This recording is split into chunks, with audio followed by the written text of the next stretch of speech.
Kalau motif yang kedua tadi gue bilang, tadi lo sempat akhirnya gue terilham, oh jangan-jangan operasional itu gua gitu. Kalau hal itu yang perlu diangkat etis gak sih bro?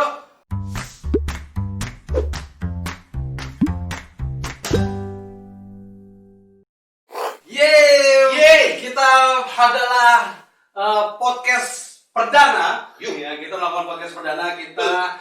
Dan di podcast perdana kita ini kita cobain banyak bicara tentang hal-hal yang berhubungan dengan gereja, bro. Dan gue Erikson Hollandstorus dan teman gue ini, partner gue ini adalah Ari Shuregar. Kita satu orang Batak dengan background ulos. Dan di podcast kita perdana ini, bro, karena ini perdana, bro, ya kita punya nama podcast kita adalah PMS, bro. Apa tuh, bro? PMS. Yoi, podcast Masa Sih. Nah, di podcast tema di tempat kita ini teman-teman juga bisa ikutin kita ya, karena kita akan upload juga di YouTube, kemudian kita juga akan upload di Spotify untuk PMS terus ini, dan akan ada IG juga nanti, IG media sosial, pokoknya nanti kita akan cantumkan lokasi itu. Nah, kenapa sih perlu mengikuti kita? Karena di dalam PMS ini ya, di PMS ini selain kita nyinyir ya, tapi sebenarnya bukan nyinyir yang negatif, kita nyinyir yang positif. Ya, kita akan coba gali lebih dalam dan kita akan coba memberikan konklusinya seperti apa, mudah-mudahan bisa diterima dan mudah-mudahan ini akhirnya bisa membuat setiap gereja atau siapapun yang terlibat di dalam hubungan pelayanan di dalam gereja bisa berkembang dan menjadi lebih baik lagi. Dan kita juga akan terima masukan-masukan dari teman-teman semua. Kalau misalnya tema-tema yang ingin diangkat di dalam sebuah gereja, misalnya ada hal-hal di gereja ini yang menurut lo pada ini sering banget nih berulang-ulang nih kayak begini, dan gue yakin bahwa permasalahan ini bukan di gereja ini doang, tapi ada di gereja yang lain juga. Nah, lo silakan bisa info ke kita dan kita akan coba angkat ini dan kita akan coba cari narasumber yang pas supaya hal ini bisa terjawab, dan mudah-mudahan ketika ini dipublish dalam medsos dengan menggunakan media medsos, ini akan menjadi bahan refleksi dan akhirnya gereja tersebut atau orang-orang tersebut bisa melakukan sebuah evaluasi. Nah, tentunya jangan lupa mau ngeliat di YouTube, lalu ikutin medsos kita, ada IG, Facebook, dan kalau mau dengar di Spotify. Oke. Like ya, dan seperti itu kita. Namanya apa, bro? PMS Podcast Masa Sih. Gue dulu. Jadi PMS. Mudah-mudahan ya kelakuan lu tiap bulan kita PMS ya, bro ya. Enggak. Gue kebayang aja, bro. Setiap ngambil frame gitu, kita selalu gitu. Masa sih, kan jijik banget, bro. Kayak anak-anak remaja.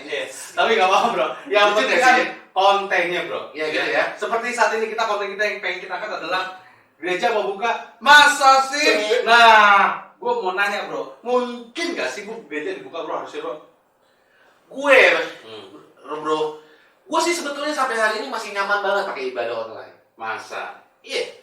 Kenapa? Gue kalau misalnya mau ke gereja pakai yang beribadah langsung, capek, bro. Mikirin hari Minggu ini gue mau dilihat sama jemaat yang lain itu pakai, kemarin minggu lalu pakai baju ini. Terus caranya gitu juga, kelihatan banget gitu. Apa diukur gue sama orang lain. Tapi kalau online gue bisa pakai celana pendek, bro. Tinggal gue begini, ada waktu pengakuan iman rasuli atau apa foto kami. Gue happy aja, orang nggak ngeliat gue. Paling ini gue sama anak gue, berdiri. Biasanya juga di gereja juga berdiri gitu. Gue lebih enak nyaman ibadah online, bro. Sambil selonjoran. Kan pakai begini.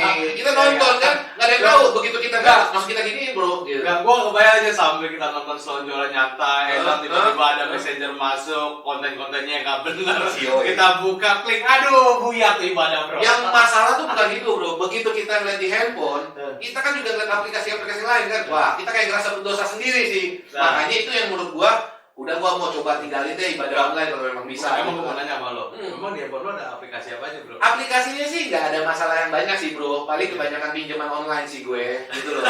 Ya kan lu juga ngerasa berdosa riba, bro. Kalau memang nggak ada yang gitu. Ya kayak gitu-gitulah. Jadi kalau lu mau tanya sampai hari ini gue ibadah online sih, gue cukup nyaman ya. Cukup nyaman. Tapi menurut lo perlu nggak dibuka? Buka apa nih? Maksudnya? Enggak, maksudnya gereja masih dibuka, bro. Enggak, maksudnya gini, dilakukan ibadah seperti biasanya perlu nggak? Maksudnya ibadah yang sebelum pandemi ini gitu maksud lo? Kok bahaya, bro? Bahaya. Kenapa, bro? Gue tuh ngerasa ya gini ya, ngeliat jemaat gue tuh kayak gue menjaga anak gue, bro. Kenapa itu? Anak gue sekarang SD. begitu dia bilang katanya mau dibuka sekolah, gua sama bini gua panik dong bro. Di Prancis begitu sekolah dibuka 70% langsung pada kena. Nah sama, ketika anak gua ditanya sama bini gue, Pi dia bilang, nih anak-anak mau masuk sekolah, menurut lu sekolah di sekolah ini apa enggak? Gue bilang kalau masa pandemi nggak usah lah gitu. Gue bilang untung hari ini menteri kita milenial juga tuh kan, dia bilang sampai Desember. Gue puji Tuhan lah gue bilang. Nah, artinya sorry bro, ini bokap bro. Ini kan tadi bilang sekolah. Iya, sekolah. Iya sama. Cuma bentar. Gue ada bagian yang nggak setuju nih sama statement lo. Kan lo bilang sekolah. Sekolah kemudian kalau tadi di negara mana tuh di Prancis, di negara-negara di mana terjadi jadi lebih ya. Pertanyaan gue, kalau ibadah kan beda nih bro. Sama bro. Ini bro, kenapa gue bilang beda? Kalau misalnya lo sekolah segala macam kan lo bisa mengatakan bahwa anak-anak sering main nggak bisa dikontrol bro.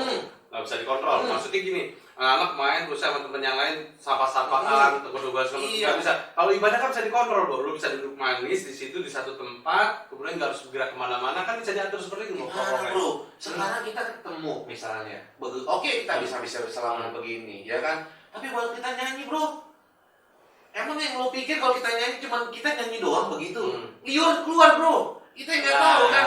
Push gitu kan keluar. Kalau pakai masker gimana? Bro, di mana-mana penyanyi nggak ada pakai masker bro, itu nggak bakalan kedengar. Gue nggak kebayang sampai hari ini. Apa tuh yang namanya kalau pemandu pujian tuh song leader ya, bahasa-bahasanya gitu ya. Pokoknya pemandu pujian. Gue nggak kebayang tuh mic itu gua nggak ganti nggak tuh musanya gitu kan.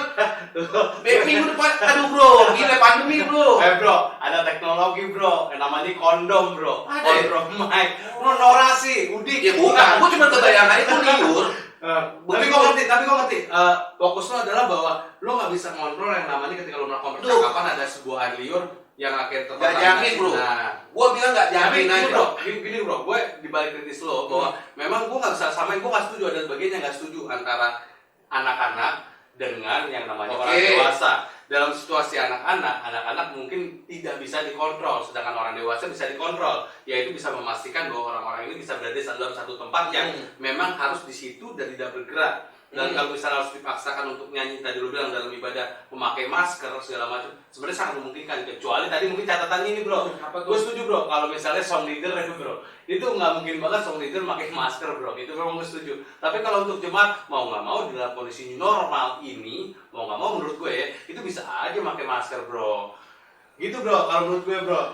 Nah, gimana ya? Kalau menurut lu gimana ya? Sepakat dulu nggak nih? Gue kok nggak mau berantem nih. Kalau mau berantem bro. Gue mau buka coba wawasan lo nih bro. Bukan mau berantem gitu bro.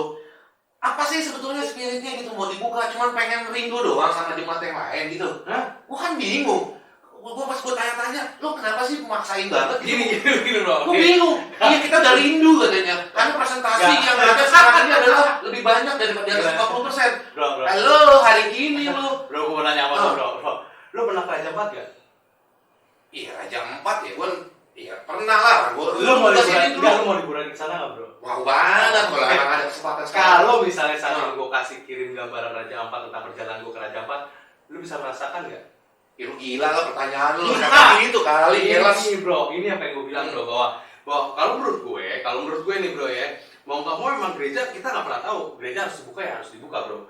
Cuman sampai tadi gue bilang, lo nggak mungkin bro sampai suatu saat lo menikmati sebuah ibadah melalui online melalui kamera, sama kayak liburan ke Raja Ampat, feel-nya beda bro. Gue kasih tau nih bro ya, untuk beberapa orang visual secara psikologis ya, orang-orang visual itu mungkin nyaman lihat gambar, tapi kalau orang-orang kinestetik ketika tidak berada di dalam satu lokasi, mereka tidak bisa merasakan sebuah nyaman atau hubungan yang kuat antara ibadah itu sendiri. Itu bro, itu catatannya. Makanya tadi gue bilang ibaratnya seperti tadi, lu merasakan liburan, mungkin sekali dua kali lu sangat terpesona dengan yang namanya Raja Ampat. Lewat kamera lu bisa, ada tempat ini, ada tempat ini. Tapi kenyataannya, lu gak bakal bisa juga bahwa ini akan terus seperti ini liburan lu. Mau gak mau lu harus menyampaikan tempat itu. Gue pengen tahu suasananya apa sih? Energinya yang dirasakan, lu bisa melihat orang-orang di sana, kemudian ada ornamen-ornamen tertentu yang akhirnya membawa sebuah spirit yang berbeda. Ini khusus untuk orang-orang kinestetik bro, menurut gue. Gitu ya bro. Nah, tapi yang menjadi penting buat gue sebenarnya gini bro, apakah memang gereja harus dibuka atau tidak dibuka? Menurut gue adalah kaitannya tentang prosedur bro. Nah, bicara prosedur gitu, nih bro nih ya, gue nggak tahu gitu kan. mengenai prosedur yang lu maksud tuh adalah ketika orang mulai dari awal. Tutorial lo banyak. Di beberapa lu bisa nonton dari mana aja lah. Bisa bro gitu. Dari nyampe dan segala macamnya. Pertanyaan gue sederhana bro. Tuh bisa jamin nggak tuh orang ODP apa OTG gitu kan? Brother, sekarang kan lu duduk nih. Lu mau pisahin berapa meter? Begitu dia bilang salam damai. Gitu kan lu langsung kelihatan bro. Tuh gue nggak bisa jamin. Enggak. Pulang-pulang kayak gini gue bayangin ke hotel atlet bos. Langsung gue 14 hari. Habis ada orang mau salaman sama gue, ada orang mau salaman sama kita, mau ngobrol sama kita. Sorry, pakai dulu masker ya. Iya. Kan enak. Terus ketemu lagi. Salaman lagi. Sorry. Tolong dipakai maskernya. Salah bro. Begitu kita ketemu orang tua gini, tante, selamat hari Minggu. Kamu kurang ajar banget. Dipegang gue. Pandemi bro. Aduh ngeri dah bro. Nggak lucu kali. Aduh. Gimana kita begini? Iya. Tante jangan pegang-pegang gitu kan. Nggak lucu juga bro gitu kan. Jadi enak juga ya. Asik lah. Iya juga sih, gue bayangin loh. Gue ya sampai hari ini gue kepikiran ya. Kenapa hari ini bisa online? Kenapa harus pakai konvensional gitu ya bro? Hari itu gitu aja sih. Kecuali memang ya menurut gue ada satu concern dari beberapa pengurus gereja yang memang ya gue nggak tahu gitu ada apa gitu loh sehingga akhirnya kok ngotot banget gitu loh mau dibuka gitu loh. Gue sih itu aja ketertarikan gue ngeliatnya. Apakah memang jadi kalau gini, gereja kenapa dibuka bu, pak gitu? Iya, karena kita kepada rindu. Jangan nih bro, jangan. Sebenarnya ada di balik itu bro. Nah, sebetulnya menarik. Jangan ya bro. Yang menarik itu yang kita mau bahas sebetulnya itu brother. Jangan ya. Tahu arahnya kemana ya maksud gue ya? Ya mudah-mudahan lo satu frekuensi sama gue gitu loh. Ujung-ujungnya operasional. Ya, ujung-ujungnya operasional ya. Operasional sama dengan persembahan maksud lo? Mau ketika lo bicara tentang operasional pasti harus ada input atau masukan. Iya enggak? Iya sih. Kalau masukan gereja dari mana sih, bro? Ya persembahan lah. Gila lo. Gua enggak usah munafik lah, bro. Enggak usah munafik, gila lo. Bayar pendeta, bayar petugas, iuran ono ini, ya kan? Hari gini brother, sekolah aja, kuotanya aja kalau bisa disubsidi sama sekolahnya. Jadi nah ini nggak berarti lo setuju nggak kalau misalnya motifnya bukan ini kalau dibuka? Nah gua nggak tahu. Tadi kan gue bilang kan motif pertama tadi gue bilang kalau mengingat bahwa motif bahwa orang kinestetik butuh seperti itu. Kalau motif yang kedua tadi gue bilang tadi lo sempat akhirnya gue terilham jangan-jangan operasional itu gua gitu. Kalau hal itu yang perlu diangkat etis gak sih bro? Iya. Menurut lo gimana? Etis ya, gue juga bingung kalau masalah itu ya. Hari gini megang uang tunai, mau bayar parkir aja udah pakai kartu gitu bro. Terus ditulis yang gini, hindari yang namanya penggunaan uang tunai. Kan pusing juga bro. Mau pakai kartu terus kita masukin. Orang-orang sekarang udah pada kaya kawan-kawan bro. Lo kalau mau nyari duit sekarang, lo naik ke genteng lo lihat itu uang pada dijemur sekarang. Gue kebayang nggak tahu kan lo, bro. Gue kebayang gini bro, ketika ada persembahan, ya kan, lo tau kan biasa ada ya pengurus gereja lah pada saat itu dia harus ngumpulin hitungin duit. Rasanya gimana bro? Bro, hand sanitizer juga gak bakal bisa ngilangin kuman bro. Mau pakai cairan juga gak bakal bisa bro. Gimana tuh cara? Oh mungkin gue tahu. Sebenarnya sih ada solusi bro. Sarung tangan bro. Pakai sarung. Tapi kan agak susah gitu duit dia pakai sarung tangan. Nah, menurut lo tadi kalau misalnya motifnya seperti ini lo setuju nggak bro? Kalau motifnya gara-gara operasional, akhirnya gereja harus memaksakan untuk dibuka. Tapi hari gini memang harus pakai uang tunai. Masalah kalau cuma persembahan sih gue rasa cuma tekan-tekan doang. Nggak sih brother? Tapi kan nggak semua orang bro. Beda loh bro. Gini. Ini simpel ya. Ada 10 orang ya. Ada gua kebetulan 10 orang ya yang punya mobile banking itu 2 orang. Yang lainnya punya mobile banking ya. Mengandalkan 2 banking dengan 10 orang kan beda bro hasilnya bro. Itu ya. Hasilnya pasti beda bro antara langsung on the spot ibadah langsung kita bisa lakukan persembahan sama pakai online nggak semua orang. Kalau misalnya orang mau persembahan juga orang pergi ke bank juga males bro gitu ya. Tadi yang lo bilang orang ke bank aja males ya enggak. Nah itu dia aku bilang kalau motifnya seperti itu lo terima nggak bro? Iya, gue sih terima. Akhirnya jadinya gereja sama dengan kayak pemerintah juga bro. Karena kan diadakan yang new normal itu kan sebetulnya untuk pertumbuhan ekonomi. Oke. Ini ujungnya juga sama, brother, gitu kan? objektif ya. pastilah. Artinya gini, berarti balik lagi gue lihat. Gak usah munafik lah. Iya, ngapain Nggak usah aku munafik nabi lah. kalau memang pertumbuhan, maksudnya ekonominya operasional yang bahasa lu ya. Nah. Gue sih persembahan aja kali ya. Kalau memang masalah persembahan itu untuk mendukung operasional sih gue rasa ya oke aja. Tapi gue sekarang mau nanya bro, kalau menurut gue, kalau memang bener-bener rumah Tuhan harusnya ada yang jaga dong bro. Kenapa harus takut bro? Nah lo gimana bro kalau ada statement kayak gitu? Lo kalau memang bener-bener gini kan ada lo tau lah firman Tuhan mengatakan bahwa burung pipit aja dipiara. Iya. Masa gereja sebagai rumah Tuhan nggak dipiara? Tapi Gimana gue bro? juga ngeri bro, gitu bro. Besok gue nggak kerja. Besok ngajarin, gue bahaya ada juga. Besok lo ngapain nggak kerja? Orang gue udah pipit aja gue disayangi sama Tuhan katanya buka bangku nggak jadi perindah katanya gitu. Gue nggak pikir, tapi gue menurut gue gini, gue balik lagi gue tertarik sama lo bahasanya iman ya berarti ya. Karena iman adalah apa kata lo memindahkan gunung gitu ya, kayak iman sebiji sesawi gitu ya. Gue sih nggak ada masalah gitu. Tapi kalau gue lihat ya di beberapa warta jemaat yang kita punya atau siapapun gitu ya, sebetulnya ada loh income. Pertanyaannya adalah Sebenarnya ada bro, Ah. ada. Gue nggak tahu ya lu dari mana, tapi prinsipnya Enggak. Ada. kan kita ada namanya Iya. laporan persembahan. Iya, lu ingin kasih kita bisa berapa juta tuh ngumpulin duit? Bisa loh bro. Iya kan, itu kan Iya, gitu. iya, Maksud iya. gue, halnya bahwa sekarang permasalahannya kan masalah mekanismenya kan, bagaimana pendekatannya si pengurus gereja bersama dengan jemaat itu bahwa halo, lu bergereja dong, jangan lupa persembahannya, gak usah pakai yang munafik yang tadi lu bahasa bilang tiba-tiba. Tapi gue jujur aja ya, gue agak risih loh dengan statement kayak gitu. Risih bahwa ayo persembahan, kayaknya sorong galak, belum ya enjoy aja sih kalau memang seperti itu, tinggal info aja. Itulah maksud gue gini Gitu loh, gue pengen pengurus gereja gitu. Teriak-teriak kayak gitu kan seolah gereja takut banget Iya, bro. tiba-tiba nih, mohon maaf nih, Iya. tiba-tiba ibadah selesai, saatnya persembahan online, gitu kan gitu. Ini lo sekarang betul mau promosi ibadah online, apa persembahan kan gitu kan, lucu juga. Iya. Pas kita ibadah telah selesai, selamat hari Minggu, Tuhan Yesus memberkati, gambar persembahan, tutorial. Tapi gue sih kebayang juga bro, saat-saat kayak gini nih bro, yang gereja-gereja tuh bro, itu gue gak tau deh pengurus gue itu pada ribut kali bro, berisik bro. Ini gimana untuk bayar ini gimana? Pada saat itu gue juga pengen tohok, pengen kontuk tuh orang, pengen koyor tuh orang. Iman lo kemana? Masa lo gak yakin kita bakal piara? Gue pengen banget sama orang-orang kayak gitu loh. Kalau misalnya ada ya, gue feeling gue sih nggak ada. Pasti semua percayalah pengurus gereja itu biasanya dengan iman meyakini bahwa itu akan terjadi dan akan terfasilitasi. Nah, pertanyaannya gini bro, berarti oke lah, kita nggak usah munafik bahwa gereja perlu buka. Ya tadi lo bilang Gue setuju. Kalau memang gereja itu dibuka, memang satu hal yang memang kita banyak orang-orang konvensional itu memang perlu yang namanya memberikan persembahan langsung. Oke, karena aja lah. Gitu ya. Karena itu juga pada saat gereja berdiri ternyata perekonomian juga hidup bro. Pasti, Kita nggak bisa bro. munafik bahwa Presiden aja bilang demi perekonomian negara, makanya kita buka new normal. Fair-fairan aja lah. Ya. Karena tuh kalau kita tahu lah ketika gereja buka biasanya ada pedagang-pedagang di depan, orang bisa jualan, bisa menghidupi yang lain juga seperti itu.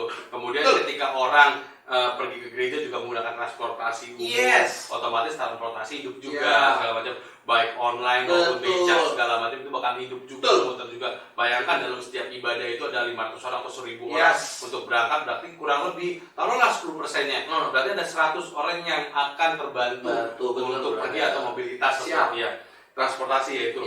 Secara ekonomi, gue nggak munafik bahwa gereja memang harus buka. Nah, mau tidak mau ya. Mau tidak mau. Karena buat cepat atau lambat. Iya, karena buat gue sendiri pribadi nggak tahu bro, model penyakit itu kayak gimana nggak tahu bro. Iya. Ibaratnya beda bro. Kalau misalnya itu kayak misalnya kotoran nih bro, kotoran jelas bro, ada di lantai, lu bisa bersihin. Iya. Kalau virus bro nggak kelihatan bro. Vaksin bos kan harus untuk utamanya. Nah, vaksin kan belum ada. Ya itu makanya perlu vaksin lah gitu kan. Ya, berarti kan yang ada cuma satu bro, bagaimana pencegahan. Iya. Mau nggak mau dong, berarti kita lari ke prosedur atau protokol pencegahan supaya meminimalisir. Bukan mencegah. Gue yakin nggak bisa mencegah, tapi bisa meminimalisir atau bisa mengkotakkan area apakah ini bisa tersebar apa enggak. Gitu ya bro ya, gambarannya. Nah, bicara lo setuju tadi sepakat gereja harus dibuka, bahwa gereja berhubungan dengan ekonomi juga. Kira-kira ada nggak sih bro untuk meminimalisir penyebaran COVID-19 ini bro? Kalau menurut lo sendiri gimana bro?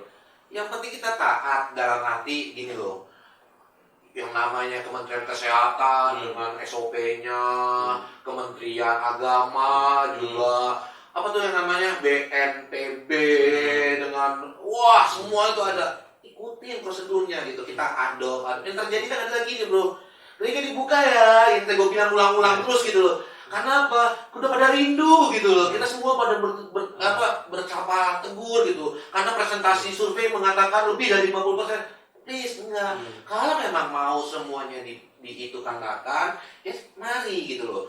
Prosedurnya diperketat gitu. Artinya benar-benar dibuatlah suatu tim yang memang udah benar-benar settle, baru kita harus lakukan gitu. Jangan mentang main buka aja terus kita nggak buat yang lebih ketat, ya susah juga bro.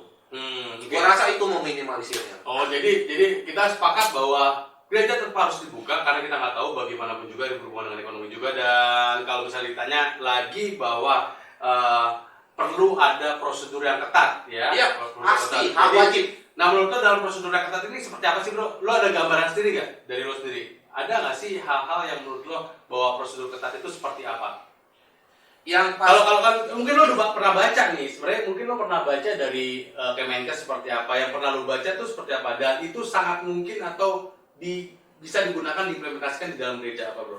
yang pasti ya, gue ngerasa ya setiap segala sesuatu yang kita mau jalanin, yang kita mau seriuskan, pastinya kita harus memang membuat satu kelompok-kelompok tertentu.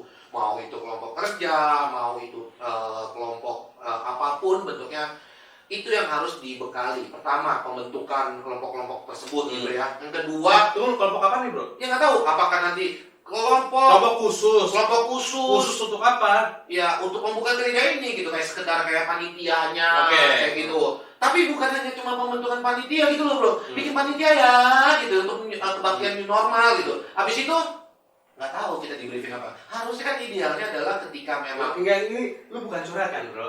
nggak sedikit sih, kan ini tujuan PMS kan sebenarnya begitu juga kan, gitu kan.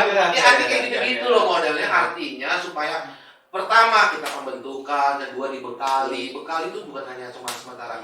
Bro, ini virus bro, bukan kotoran gitu. Gue tertarik dengan kata dibekali karena beberapa hal gue ngeliat juga hal seperti ini seolah-olah dalam tanda kutip dibekalinya yaitu berdasarkan informasi ini, berdasarkan informasi sotoy lah, dan menurut gue sotoy ya, kopi ambil segala macam, sotoy tidak melibatkan orang profesional yang langsung di dalam itu.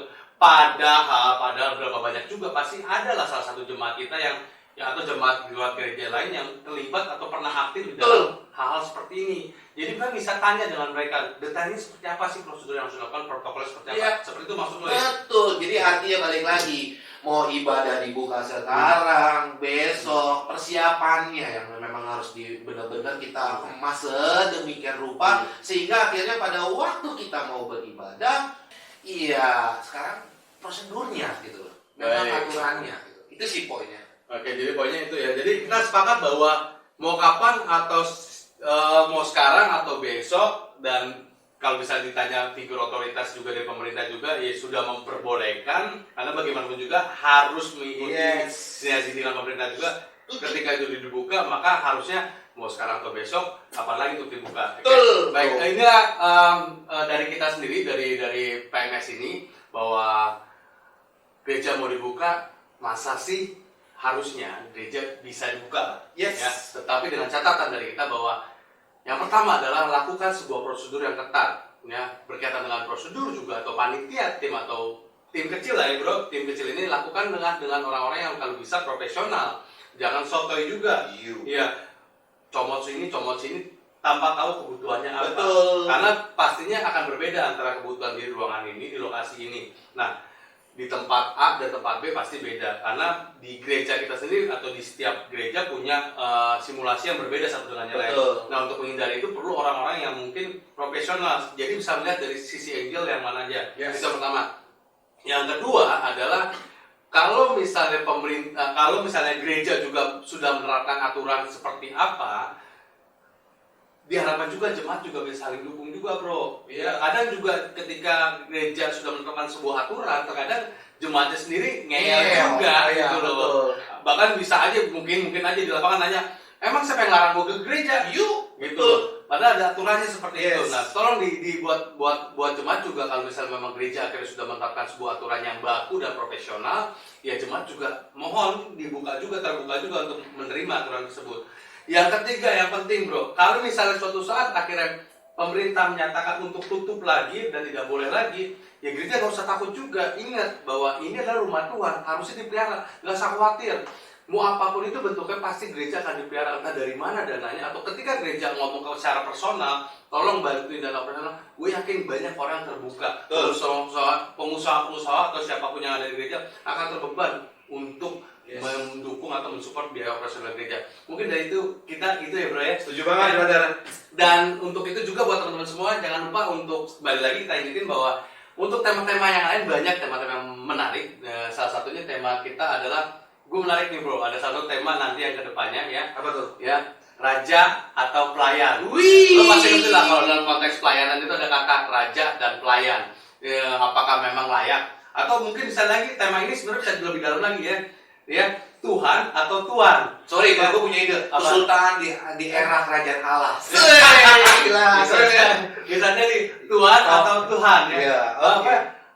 Rumahnya Tuhan. Top lah kita pokoknya akan memberikan tema-tema yang seperti itulah. Ya. Untuk memastikan itu, tapi yang jelas pasti ada sebuah konklusi dari kita. Mungkin ini bicara lagi, apapun yang terjadi itu biasanya oknum doang bro. Iya. Yang lagi kita punya spirit bahwa ini oknum, bukan semuanya, karena kita yakin ketika orang datang ke pelayanan bergereja pasti punya tujuan yang sama. Betul. Jadi kurang lebih seperti itu. Jadi buat temen-temen yang ingin atau mau mengikuti lagi podcast kita, nggak usah jauh-jauh, di Spotify PMS podcast Mas Arsi. Kemudian di YouTube juga, channel YouTube juga ada, dan yang lainnya. Dan untuk itu kita mohon diri ya bro ya. Oke. Selamat. Kalau orang Kristen biasanya apa bro ngomongin bro? Tergantung kalau hari Minggu selamat hari Minggu. Sekarang kita tentuin aja shalom aja kali ya. Shalom. Oke, Tuhan Tuhan Yesus Yesus memberkati. Shalom, bye. Jangan lupa like, komen, dan subscribe.